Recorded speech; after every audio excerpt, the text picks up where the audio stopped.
Que a paz do Mestre Jesus se faça em nossos corações.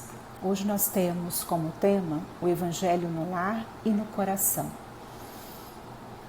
Bom, falar sobre o Evangelho no lar e no coração é tarefa muito delicada, muito sensível, porque este ato do Evangelho no lar é um alicerce, acreditamos nós que é o alicerce da missão que cada um de nós temos. E qual é essa missão?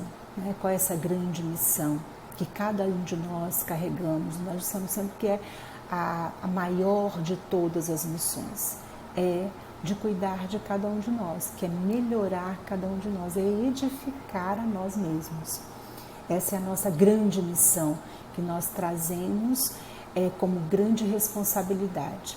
Então, para que a gente possa compreender, para que nós possamos compreender um pouco mais, vamos colocar aqui didaticamente, compreender esse tema, Evangelho no lar e no coração, nós vamos dividir em dois momentos. Um momento em que nós vamos falar sobre o Evangelho em si, um pedacinho, e um outro pedaço também vamos falar sobre família. E aí nós unimos esses dois temas, Evangelho e o lar, e aí então nós chegamos à conclusão daquilo que nós trazemos hoje como reflexão, tá certo? Bom, então para começarmos, nós vamos trazer aqui o significado da palavra Evangelho e buscando nos dicionários, nós conseguimos que, literalmente, Evangelho significa boa mensagem, boa notícia ou boas novas.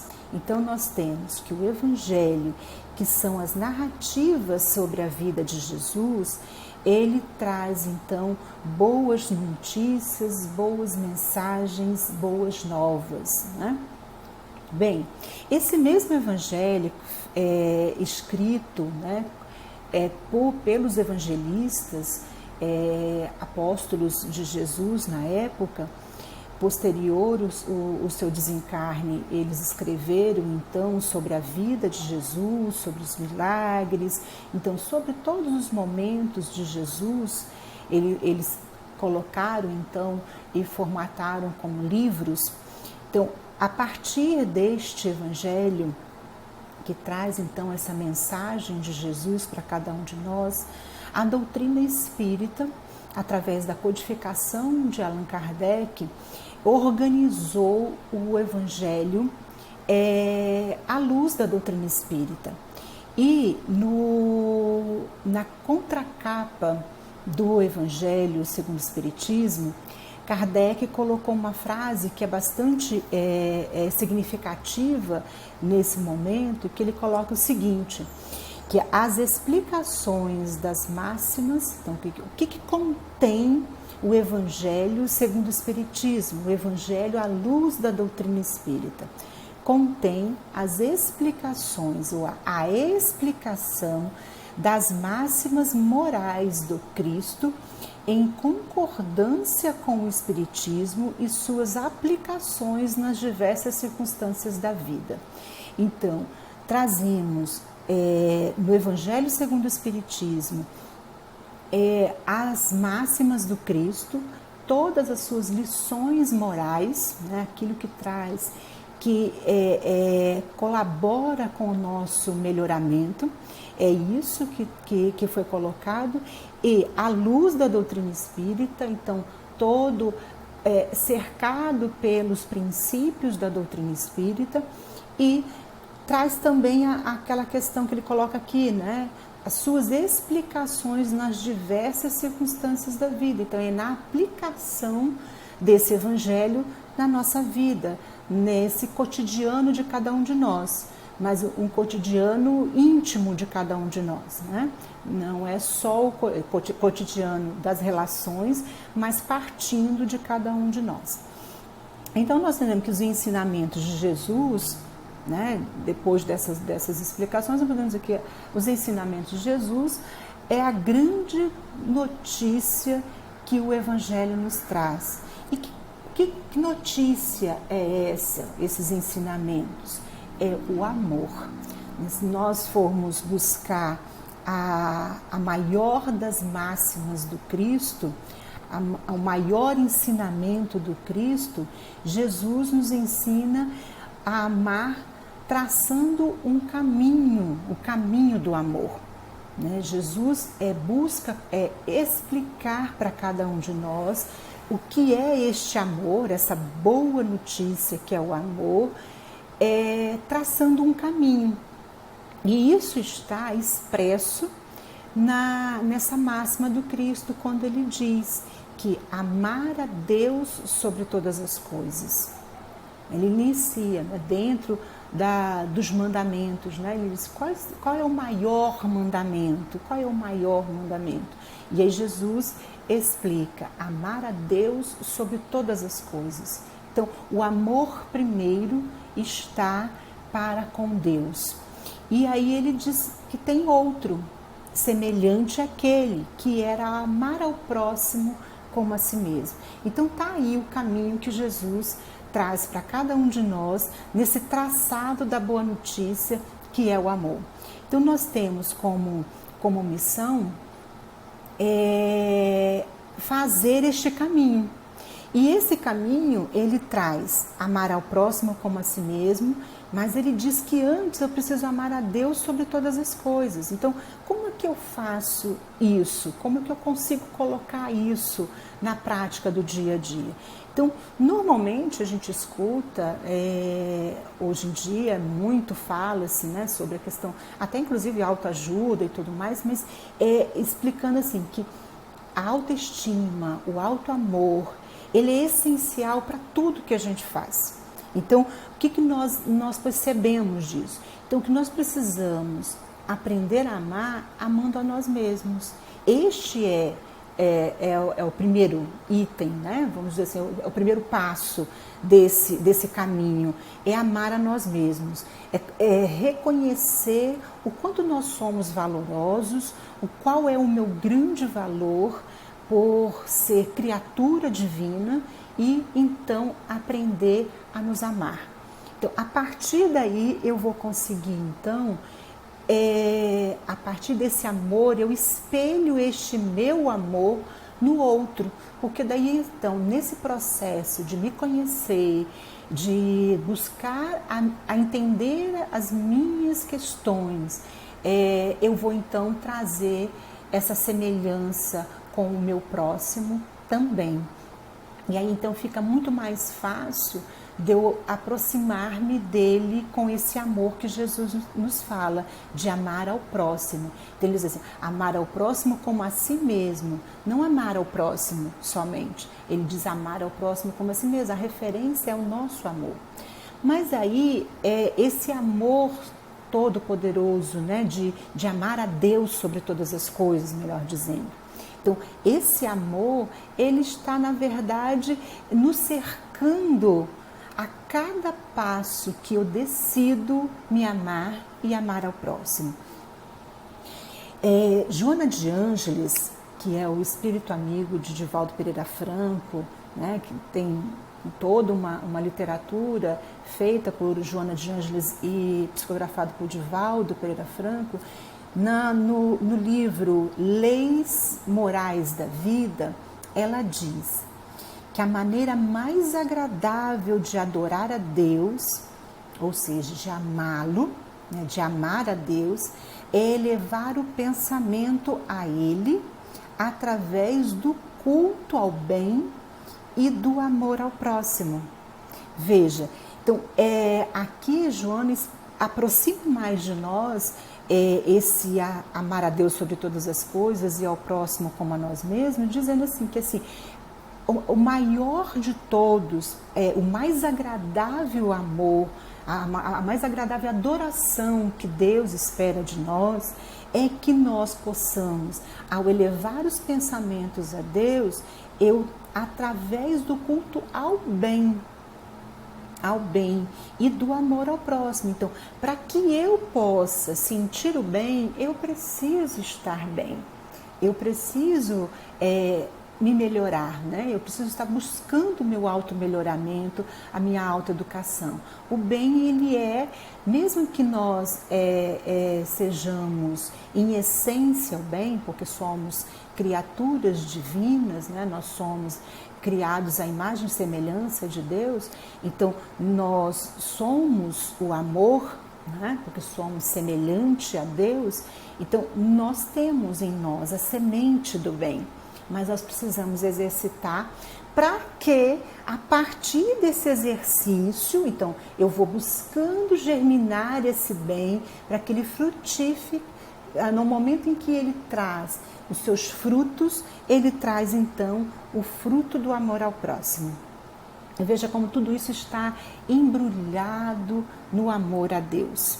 Então, em todos os momentos, eu vou estar, então, amando a Deus, quando eu estou melhorando a mim mesmo.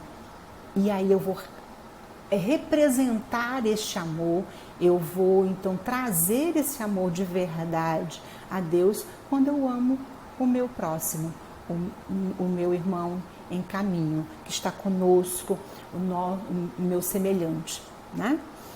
Esse então é o Evangelho. O Evangelho então traz para a gente essa grande missão. Então, estudar o Evangelho, ele tem essa grande missão de aprendermos, através dos ensinos de Jesus, amar a Deus sobre todas as coisas e ao próximo como a nós mesmos. Esta é a grande missão do Evangelho, é trazer essa boa e grande notícia que é, então, de amar sempre. Mas aí nós falamos que é o Evangelho no lar, né? Então nós vamos precisar então trazer para a nossa conversa o item família, que é lá no lar que está a família. Então nós começamos nessa reflexão sobre a família dizendo que quis Deus que por toda essa forma, laços de família, os homens aprendessem a amar-se como irmãos. Isso está na questão 774 do Livro dos Espíritos, quando, nesta questão, Kardec questiona os espíritos sobre por que nós temos a necessidade dos laços de família. Os animais não precisam disso. Por que nós precisamos, então, desses laços de família, desse relacionamento de família? E aí, os espíritos terminam a resposta, né? Eles explicam que nós somos diversos os animais têm uma função e os homens, os humanos têm outra função, né? Os seres humanos têm outra função, no mundo tem outro destino, né? O destino do homem é outro. E aí ele termina com essa frase que eu li anteriormente. Quis Deus que, por toda essa forma de laços sociais de família, que os homens aprendessem a amar-se como irmãos. Então, nessa questão, os espíritos trazem para a gente a explicação de que é através da família, é por meio da família, é por meio da convivência familiar, dos laços de família, que nós aprendemos a amar-nos como irmãos. Então, ali eu vou fazendo o exercício de amar a mim mesmo, que é o Evangelho no meu coração, eu vou fazendo esse exercício, mas junto com isso, eu vou também, no laço de família, aprendendo a amar os meus irmãos. E como que isso se une na necessidade do Evangelho no lar? Então, no Livro dos Espíritos, né, continuando lá no Livro dos Espíritos, na questão 208,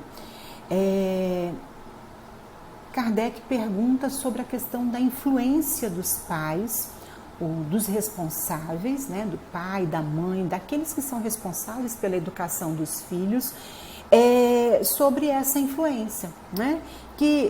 Por quê? Os pais, esses responsáveis realmente influenciam os filhos, né? E aí os espíritos esclarecem, né? Os espíritos dos pais, das mães, têm por missão desenvolver os dos filhos, os dos seus filhos, pela educação. Constitui-lhes isso uma tarefa. Então, quando nós constituímos uma família e trazemos para nós seres que nós nos responsabilizamos em cuidar deles, tanto aquele filho que foi gerado pelos pais no exercício consanguíneo, né?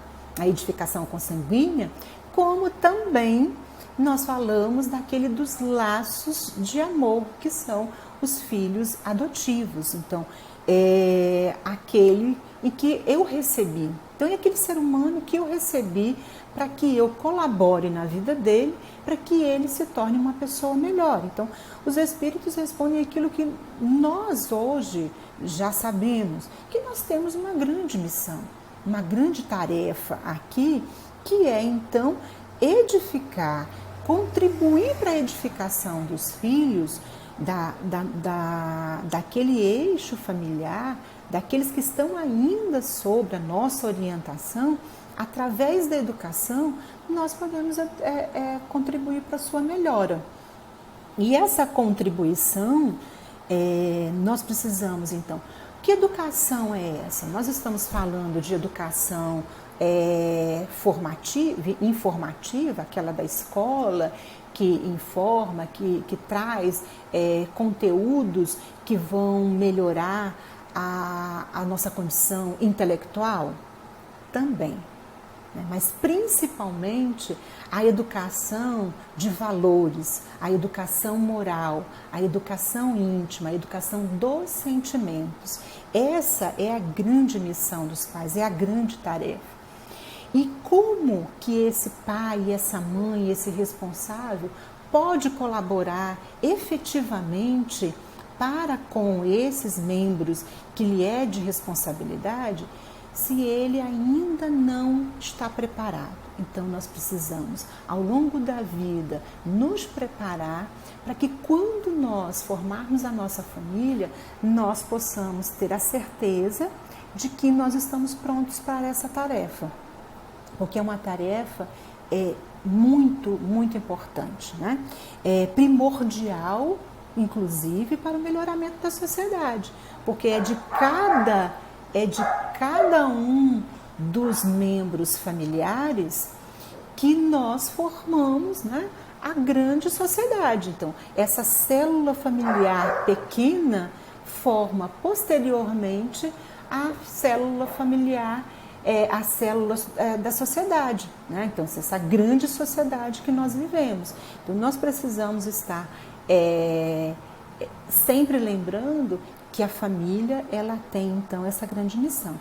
E aí nós vamos trazer de novo a fala de Joana de Ângeles, agora no livro SOS Família, em que ela diz: família é a unidade básica da sociedade, né? Foi isso que nós falamos, ela é o início, é de onde desponta, de onde inicia. Então, uma família muito bem alicerçada em valores, é claro, tem seus problemas, mas bem alicerçada em valores, nós vamos ter uma sociedade com, então, reflexo dessa micro-sociedade que é a família. Então, ela é a base, a unidade base da sociedade. A família, diz Joana de Ângeles, é um laboratório vivo de experiências e aprendizados, uma verdadeira escola para a educação dos espíritos. Então, é isso, olha só. É na convivência familiar, nos laços de família, é vivendo ali em conjunto, é que nós podemos, então, utilizar desse laboratório. Se a gente quer ou não quer, no momento, né? Tem momentos da vida em que a gente diz, não, parece que eu não quero mais essa família, parece que eles não se encaixam comigo, né? Mas independente disso, desse sentimento que às vezes é de repelir a família, não deixa de ser um laboratório vivo de experiências. Por quê? Porque é este momento dos conflitos, das dores que às vezes a gente traz ali no seio familiar, né? Muitas vezes, né, a gente sabe disso, é que nós podemos estar atentos para que aquele conflito, aquele desarranjo familiar ali, na verdade, está mostrando para nós o quanto nós precisamos melhorar naqueles quesitos, naqueles itens, né? Então, não é só o outro que não está bem e que me prejudica, mas somos nós em conjuntos que precisamos viver bem. Eu preciso compreendê-lo e ele também me compreender, né? Nessa união dos membros familiares. Então, é uma verdadeira escola para a educação de cada um de nós. É uma verdadeira escola. Basta que nós pensemos assim, né? Na escola normal, tradicional, formal, nós não temos só flores, né? Nós temos disciplinas que nós não gostamos, muitas vezes a gente não tira aquela nota que nós gostaríamos de tirar, nós não aprendemos e compreendemos determinados assuntos da mesma forma que nós gostaríamos de compreender, para que as coisas corram de forma tranquila, né? Mas acontece que nem sempre eu consigo fazer tudo certo dentro da escola formal. E nem por isso ela deixa de ser, então, essa escola que está buscando me educar, trazer informações para mim, para que eu possa melhorar naquele conhecimento. Então, a escola, família, também é da mesma forma. Mesmo nos conflitos, nós estamos nos melhorando, né? Trazendo essa melhora. Ainda no livro SOS Família, Joana traz o seguinte: a família não é somente foco de lutas e problemas, mas também fonte geradora de felicidade quando há entre todos os seus componentes a iluminação dos princípios espirituais superiores. Bem, se nós temos conflitos, nós precisamos então melhorar esse conflito, visto que aquela é a minha família, né? Então, como que eu posso colaborar para melhorar isso? Eu não posso, e nós sabemos disso, melhorar o outro, mas eu posso melhorar a mim mesmo. E então Joana coloca aqui que a família também é geradora de felicidade quando há entre os seus componentes essa iluminação dos princípios espirituais superiores. Então, eu busco a minha auto-melhora pautado nestes princípios espirituais superiores, né, através do Evangelho, e aí então eu vou buscar compreender o outro, vou estar mais pronto para compreender o estágio do outro, o momento do outro que convive comigo no meu seio familiar. Voltando naquele livro Leis Morais da Vida, também de Joana de Ângeles, ela nos diz: a família é o fulcro da maior importância para o homem, né? Não temos dúvida que a família é de maior importância para cada um de nós, para o ser humano, né? Por mais que nós passemos por momentos de fragilidades dos laços de família, ela sempre será a fonte essencial para o ser humano, a fonte onde esse ser humano vai buscar o seu aconchego, o seu amparo, o seu porto seguro, é a família. Num lar, diz Joana de Ângeles, lucilado pela oração em conjunto, onde a palavra do Senhor recebe consideração e apontamentos superiores, ao menos periodicamente, os dramas, as ocorrências infelizes, os temores e as discórdias cedem lugar à compreensão fraternal, à caridade recíproca, à paciência e ao amor. né? É o que a gente vem dizendo desde o início dessa conversa, que é através do Evangelho, daquela boa notícia de amor de Jesus para cada um de nós, que nós vamos alicerçando o nosso coração, e aí, através disso, nós conseguimos devagar, a cada dia, a cada momento, superar esses dramas, essas ocorrências infelizes e trazendo essas discórdias, cedendo lugar para a compreensão fraternal. Nós vamos trazendo aquele momento que nós podemos confiar um no outro, mesmo que cada um tenha suas limitações, mas podemos confiar no outro e também compreendemos o que o outro também tem limitações assim como nós. E nós vamos então juntos buscando superar essas limitações, porque daí ela fala a caridade recíproca, a paciência e o amor, né? Porque Jesus falou aos evangelistas, né? Falou aos seus discípulos e apóstolos, lá no Evangelho de Mateus, diz o seguinte: pois onde 2 ou 3 estão reunidos em meu nome, aí estou no meio deles.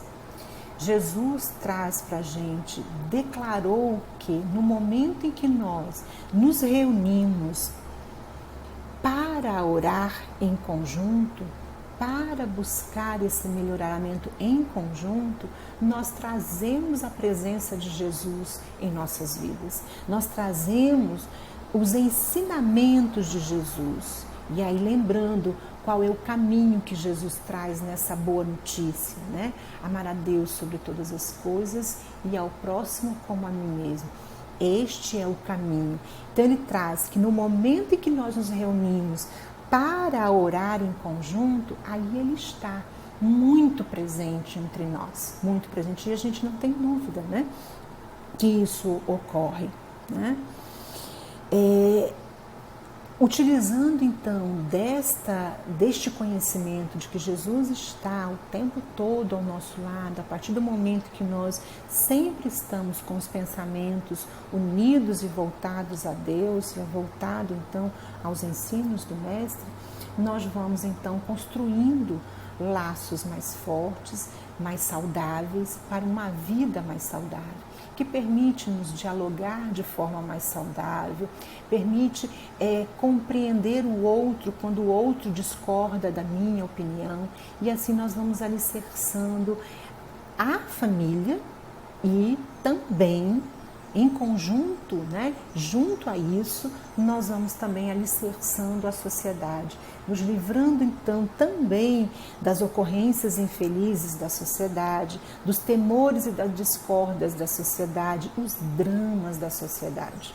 Então, é através desse alicerce de reunir reunir a família, em nome de Jesus, buscando o Evangelho e trazendo esse Evangelho para o coração. No caminho, assim, para terminar essa nossa conversa, eu ainda trago o livro, né, de Joana de Ângeles, As Leis Morais, que vai finalizar essa nossa conversa de uma forma magnífica. Joana diz que o trabalho no bem é paulatino, ele é devagar.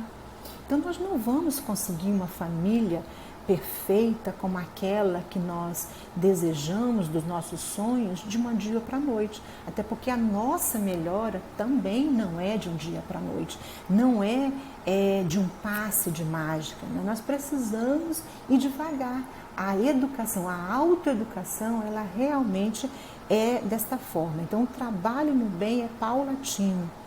O exercício evangélico na família, a pouco e pouco, em clima de cordialidade e simpatia, consegue neutralizar a má propaganda, as investidas violentas do crime de todo porte que se insinuam e se interrompem dominadoras.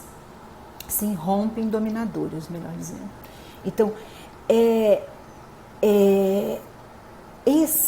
essa proteção, né? A gente diz que quando nós fazemos o Evangelho no lar, na nossa casa, nós trazemos uma proteção para a nossa casa, para o nosso lar. E nós podemos expandir essa proteção para os nossos vizinhos, para a nossa rua, né? Quando a gente mentaliza naquela oração, naquele momento em que mais de um se reúne em oração, né? Nós estamos também trazendo essa proteção para a família.